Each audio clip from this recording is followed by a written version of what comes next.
Magandang araw po, welcome po sa aking channel, Love9 TV. Patalasasan po, meron po ba kayong mga properties na napapabayaan or non-performing assets? Plan nyo ibenta, pero wala kayong oras sa pagbenta nito. Kung ito'y pagkakatiwala nyo po sa amin, tawag lang po kayo sa aking numero, usap po tayo, gawin ko po ng video for free. Yes, libre po, wala po kayong babayaran. Tutulungan pa namin kayong mabenta ang inyong property. Kami na po bala sa marketing, sa boosting or paid ads. Even sa tripping, hindi na po kayo mapapagod sa pag-entertain ng mga buyers. Kami na po bala sa lahat. Tawag lang po kayo. Nandito po tayo ngayon sa Royal Tagaytay Estate kung saan meron po tayong bagong video presentation. Isang residential property na 3-story house. Ito po yung may lot area na 355 square meters at corner lot. Ang bahay po ay may floor area na 450 square meters, more or less. Napakatahimik po ng lugar, sariwa ang hangin, at malamig po ang klima. Ito po yung nasa loob ng isang exclusive subdivision na kumpleto po ang amenities, gaya ng clubhouse, park and playground, swimming pool, basketball court, at marami pa pong iba. Meron din pong golf course at restaurant. Meron pong 24-hour security, kaya safe na safe ang pamilya nyo dito. Nakabakod na po buong property at ito po'y well-maintained. Actually, newly renovated. Kaya ito po'y ready for occupancy. Ang bahay po ay may 7 bedrooms, kasama na po ang maids at driver's room. Ang 5 bedrooms po ay meron pong individual full bathrooms. Sa basement, meron pong isang kwarto na may sariling toilet and bath. Then dito po sa first floor ay meron din pong isang kwarto with full bathroom. Then sa third floor ay meron pong 3 bedrooms with own full bathrooms. Ito po yung setback. Sa dulo po may grotto at yan naman po yung side view ng bahay. Matatanaw po natin yung garahe. Nakakasya ang dalawang sakyan. Yan po yung pedestrian gate. Diyan tayo pumasok kanina. At yan po yung main gate. Reason for selling? Well, may pagbabago lang sa mga plano nila ma'am at sir.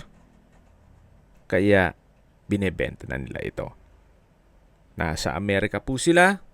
At kung sakali man po ang interested buyer ay nandyan po, mas mapapabilis po ang inyong transaksyon. Pero kung sakali man po na dito lang naman din sa Pilipinas, ang buyer, wala pong problema, gawa ng may mga kamag-anak naman po sila dito at pwede naman silang umuwi sa Pilipinas. So ito po yung main door na meron pong glass panel. Then dito po yung foyer, naka-high ceiling. Then meron pong sliding door glass na pupunta po sa balkonahe na kung saan nadaanan na po yan ang camera kanina bago tayo pumasok. Uniform po ang tile flooring mula po dito hanggang sa kusina. Yan po yung papunta sa living area. Mamaya po ikutan natin yan. At kung sakali man po na meron po kayong PWD or senior citizen sa pamilya, itong kwarto na to ang para sa kanila. At pwede rin po itong gawing office kung sakaling meron po kayong work from home. Meron pong customized window glass. Then matatanaw po yung garahe at main gate. Same design lang po nung tile flooring mula sa labas. Meron din po itong wardrobe. At may window type aircon.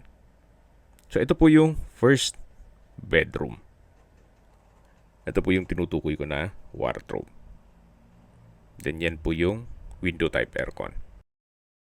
Pwede rin po itong gawing guest room. So, depende po sa magiging use nyo once na na-acquire nyo ito. Alabas na po tayo. Katabi lang po nito yung toilet and bath. Kompleto rin po ang bathroom fixtures, kaya itong hand wash basin, vanity mirror, water closet with bidet, tiled bathroom wall, tissue holder, meron pong shower enclosure, at overhead shower. From floor to ceiling din po ang tiled bathroom wall. Then meron din pong bathroom window with security grill. Napakalinis po, wala po kayong ipapagawa dito. Madalas po kasi sa mga buyer ay inuunang tinitignan ang banyo. So yan po yung common toilet and bath na katabi lang no first bedroom. Lipat na po tayo dito sa kabilang side. Yan naman po yung staircase at mamaya po aakyat tayo dyan. Then dito naman po yung living area o salas. Napakaaliwalas po. Meron pong mga customized window glass. Then double high ceiling na meron pong glass walls and window na nag-serve as natural sunlight at meron pong chandelier. Mula po dito sa living area, matatanaw natin yung formal kitchen at yung dining area. Yan po ang kagandahan pag open concept lang. Walang partitions, kaya maaliwalas. Hindi po masikip ang area. So yan po ulit yung dining area. Then may chandelier,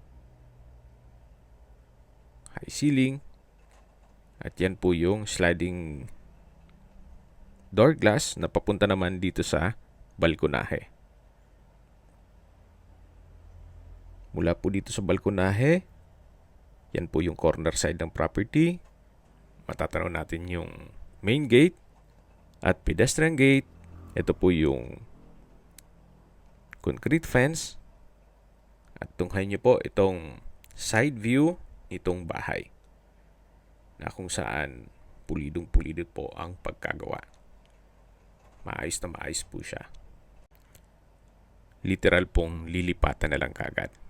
Ang kulang na lang po dito, kayo at ang gamit nyo. Balik po ulit tayo dito sa loob.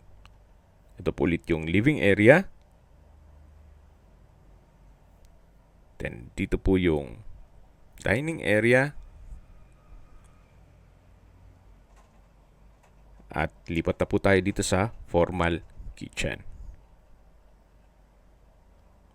Napakalaki po ng espasyo. Meron pong kitchen countertop, kitchen drawer and cabinet, kitchen window, kitchen sink and faucet. Meron pong space para sa gas range. May range hood na po. Dito naman po ay may wall-mounted kitchen cabinet. Hanggang dito po sa kabilang side. Dito naman po ay may access door na papunta dito sa itong window na yan ay may maliit na countertop. At meron pong sink and faucet. Kung busy talaga dun sa formal kitchen, may manghugasin, pwede pong gawin dito. Especially pag may mga okasyon at busy na sa area ng formal kitchen. Ito naman po yung hagdan na papunta naman sa basement. So naka-concrete staircase. Then meron pong glass blocks na nag-serve as natural sunlight dito sa staircase. At nandito na po tayo sa basement. Napakalaki po ng espasyo. Meron pong sliding window glass and door na may security grill. Then naka-tiled flooring na rin po. Maayos din ang pintura ng ceiling at wall. At meron din po siyang bar dito sa kabilang side. So pwede po itong gawing entertainment room. So depende po sa magiging purpose nyo. May wall-mounted cabinet at bar counter. Hanggang dyan po naka-tile flooring. Mula po dito sa bar, meron po itong kwarto. Check po natin. Sa spasyo nitong kwarto dito ay malaki naman po. Naka-tile flooring, may crystalline center lamp and pin lamp, may sliding window glass with security grill. Kahit po 3 double deck na bunk bed ay kakasya dito. Kung sakaling malaking pamilya talaga kayo. Labas po tayo at matatanaw natin yung bar counter, then yung hagdan, at dito naman po yung toilet and bath. Maayos din po ang toilet fixtures, ganitong hand wash basin. May water closet with bidet, tissue holder. Then malinis din po itong tile bathroom wall na from floor to ceiling. Ito po yung shower enclosure, yung shower, at meron pong bathroom window with security grill. So wala rin po kayong papagawa dito, napakalinis po. Tunghayan niyo po ulit itong basement at yung bar o entertainment room. Ito po yung tinutukoy ko na sliding door glass with security grill na papunta naman sa service area. Ito po yung staircase.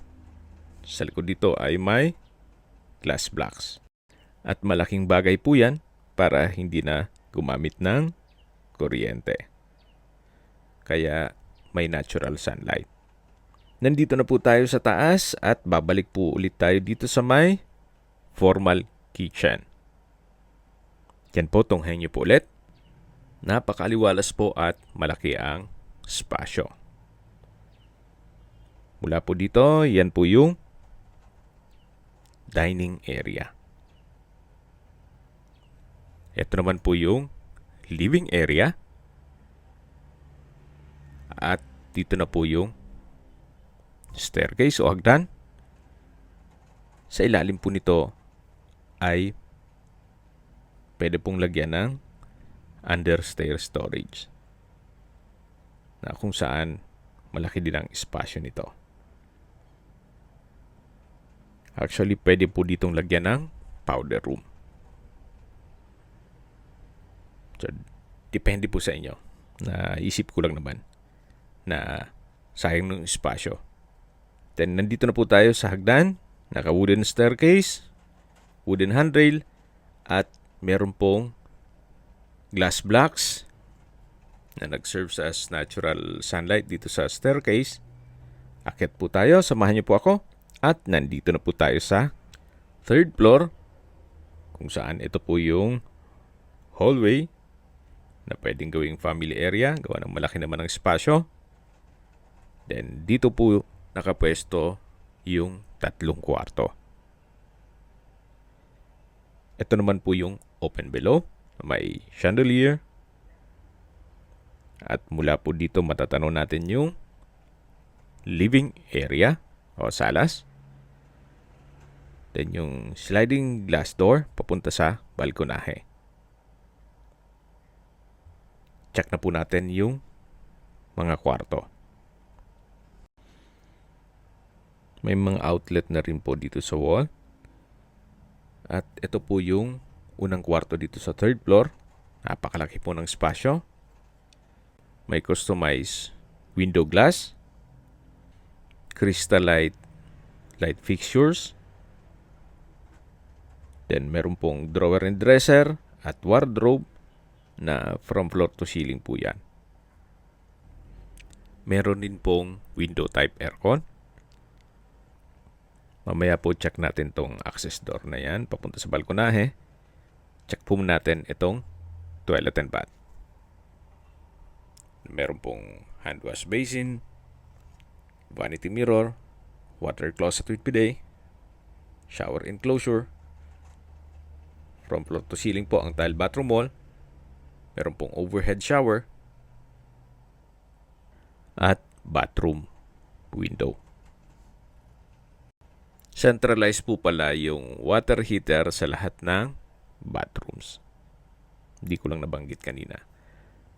Ito po yung tinutukoy ko na access door papunta dito sa may balkonahe. At mula naman po dito, matatanaw ninyo ang inyong mga magiging kapitbahay.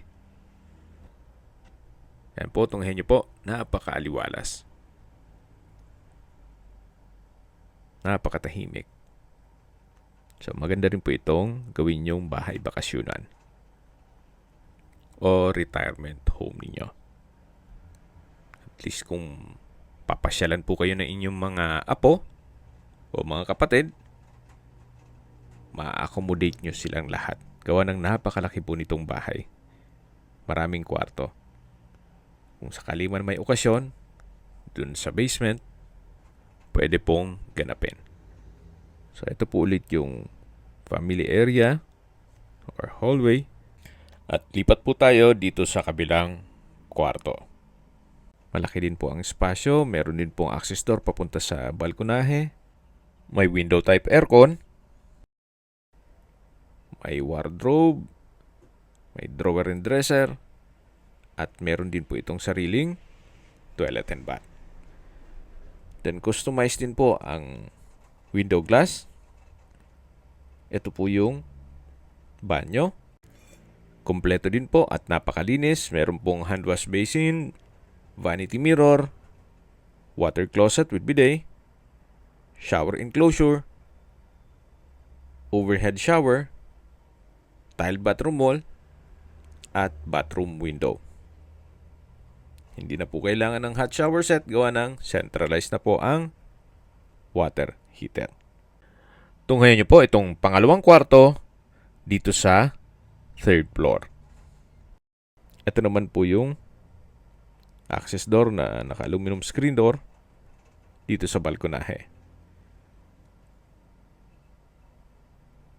So lahat pong kwarto ay meron pong balkonahe.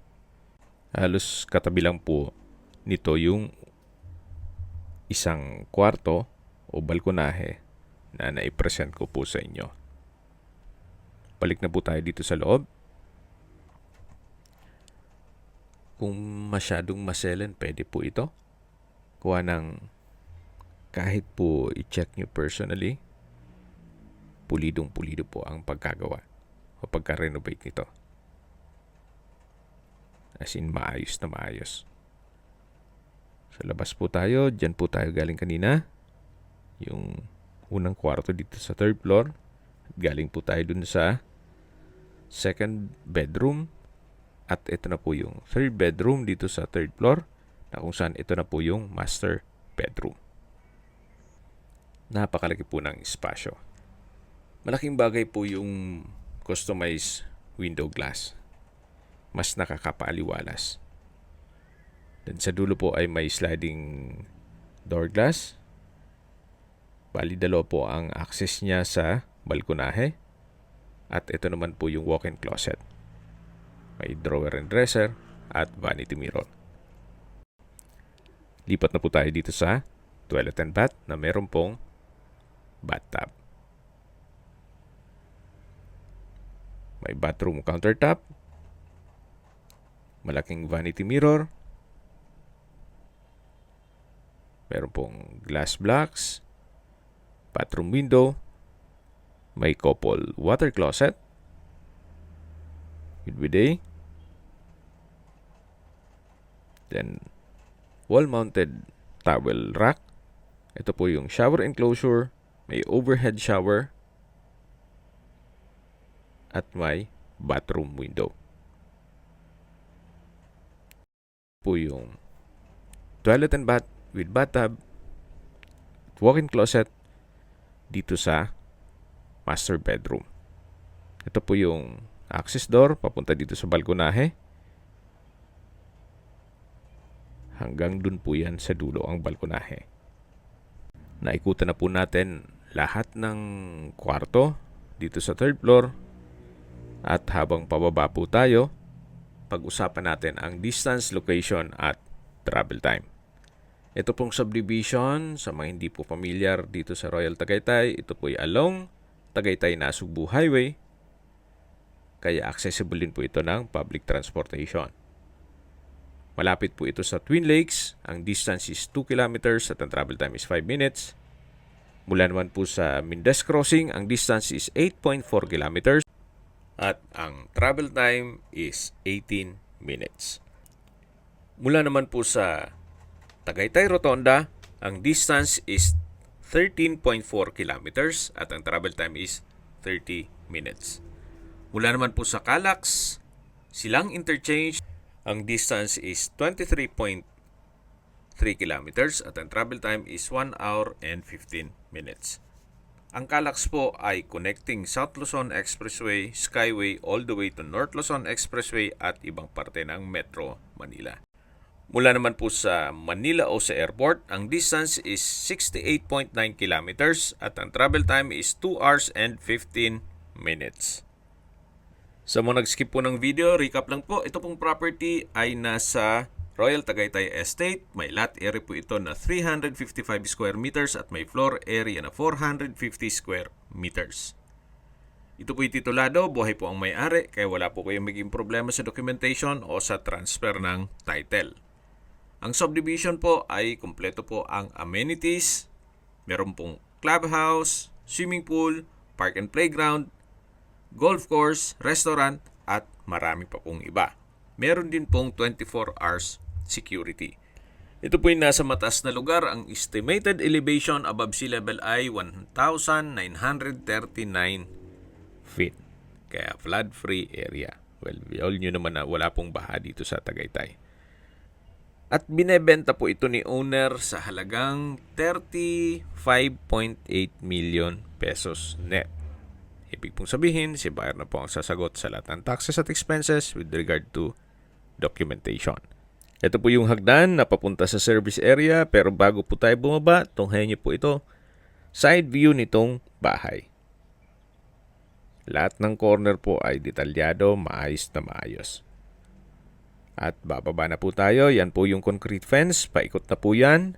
At meron pong pocket garden. Ito naman po yung service area o dirty kitchen. At ito po yung driver's room. Maayos din po ang pintura ng ceiling at wall. Then may outlet at may window glass. High ceiling din po siya. Dito naman po yung pressurized water tank. In case ng water shortage, may backup. Then dito po yung service area na may tiled countertop. Ito naman po yung toilet and bath na may hand wash basin, water closet, at ito po yung naka-tiled bathroom wall. Katabi lang po nito yung maid's room. So maayos din po ang pintura ng ceiling at wall. At meron din pong sariling window glass. Ito po yung overhead tank. At ito po yung setback. Paikot na to sa harapan ng bahay. Then matatanong natin yung grotto. Ito po yung sliding door glass na papunta naman sa entertainment room o bar. Then ito po yung window glass naman dun sa kwarto. Ito po yung grotto. Kung sakali man po na interesado po kayo dito sa property, pwede naman po tayo mag-counter offer sa asking price ni owner na 35.8 million pesos net. Yan po yung balkonahe at sa taas yung mga kwarto. At dito naman po yung corner side ng property. Kung gusto nyo magpaset ng tripping, medyo mag-schedule tayo ahead of time para ma-inform ni owner yung kanyang kapatid dito sa Pilipinas at ma-assist po tayo. Kung may mga katanungan po kayo, tawag lang po kayo sa aking numero. At sa mga kababayan naman natin nasa ibang bansa, Meron po akong WhatsApp, Viber, at Telegram. Same number lang po, 0917-316-3399. Sa mga nagtatanong naman po ng aming Facebook, meron po aming Facebook page na Nov9TV at Facebook Reel Video. Meron din pong TikTok at Instagram. May ibang YouTube channel po kami, the Nov9TV channel, Nov9TV Listings, Nov9TV On The Spot, Nov9TV Updates, at Nov9TV House Rental. Sana po naibigyan nyo ang video presentation. Paki-like and subscribe na lang po sa aking channel para ma-update din po kayo sa aking future listings. Kung sakali po hanap nyo yung mas malaking sukat ng lupa, meron din po kami ibang listings na pwede nyong pagpilian. Huwag po kayong mag-atubiling tumawag sa amin. Then, let us know your budget para malaman namin kung anong property pwede naming ilog sa inyo. Sa lahat pong viewers, subscriber at nagtiwala po sa amin, salamat po sa suporta. Ingat po kayo lagi at yung pamilya. Maraming salamat po.